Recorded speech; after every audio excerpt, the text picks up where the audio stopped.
Mettons tout de suite les choses au carré.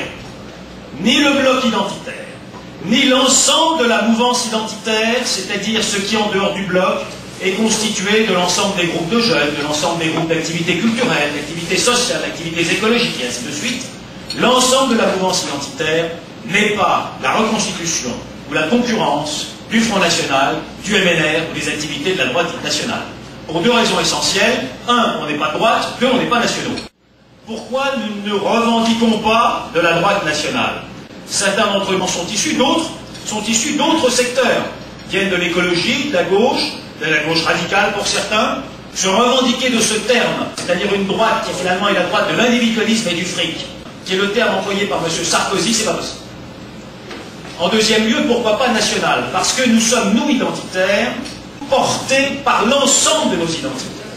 Et que l'identité nationale n'est qu'une parcelle, une fraction, une petite parcelle de la réalité de nos identités. Nos identités, c'est nos familles, nos clans, nos groupes. Et puis c'est le local, c'est là où nous travaillons, où nous prospérons, où nous vivons. Et puis l'identité, c'est évidemment l'histoire d'une nation à laquelle nous appartenons, qui est la nation française. Mais c'est aussi une appartenance extrêmement profonde et bien préalable aux nations, puisque les nations sont des constructions extrêmement récentes. S'agissant de l'essentiel des peuples européens, sont des constructions qui datent d'un siècle ou d'un siècle et demi. C'est l'ensemble de ce que l'on appelle la civilisation et les cultures européennes. C'est notre fond, notre patrimoine commun. C'est la terre et le sol du territoire européen. C'est en ce sens-là donc que les identitaires ne sont pas ni une reconstitution, ni une prolongation du Front National. Je veux également dire que l'originalité identitaire n'est pas que dans la perspective, qui n'est effectivement pas une perspective de droite nationale classique. Mais c'est également une originalité qui tient aux méthodes. Aux méthodes, car nous sommes de ceux qui avons pensé que si quelqu'un n'est pas porteur d'un projet, celui qui n'a pas envie ne marche pas. La méthode identitaire, c'est de dire, voilà, nous allons fédérer des énergies, nous allons mettre ensemble des envies, nous allons dans un cadre qui est celui de l'avenir, c'est-à-dire un cadre où on est dans la perspective des conflits, des combats, des préoccupations de ce qui vient, pas dans la commémoration de l'histoire passée.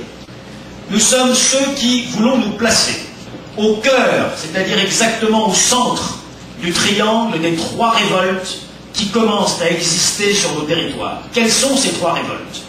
Il y a une révolte du non-dit, c'est la révolte identitaire. C'est qui je suis, qu'est-ce que je deviens, qu'est-ce que deviennent mes enfants, qu'est-ce que c'est que ce bordel-là? C'est pas matérialisé, sauf que, quand même, cette révolte est au cœur d'un certain nombre de gens qui se posent la question, qu'est-ce qu'on devient? Ils n'y répondent pas, ils ne savent pas, on leur interdit moralement d'y répondre. Et cela fait effectivement une inhibition, un empêchement que cette révolte identitaire par elle-même progresse comme elle devrait ou qu'elle pourrait le faire. Révolte identitaire, mais c'est un des pôles de l'avenir.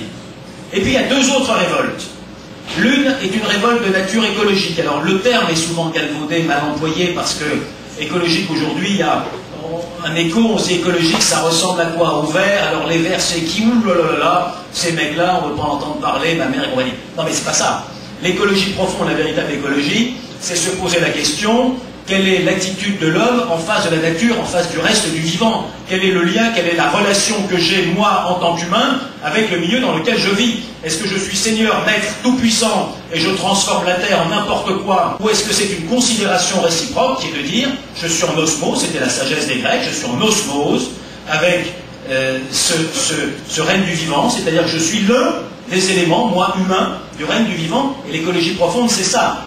Il y a donc là quelque part, et on le sent bien, dans le retour à la terre, dans les préoccupations rurales, dans les préoccupations biologiques, dans les préoccupations de certaines formes de médecine, il y a réellement une révolte qui répond à une question très simple. La question très simple, en 2050, si rien ne change, il y aura 10 milliards de mecs sur la Terre. C'est écologiquement pas tenable. On ne trouve pas les ressources sur la planète pour faire vivre décemment sur un mode libéral, c'est-à-dire sur un mode de superconsommation, 10 milliards de personnes en 2050. Donc il y a effectivement un deuxième pôle, un deuxième endroit de basculement.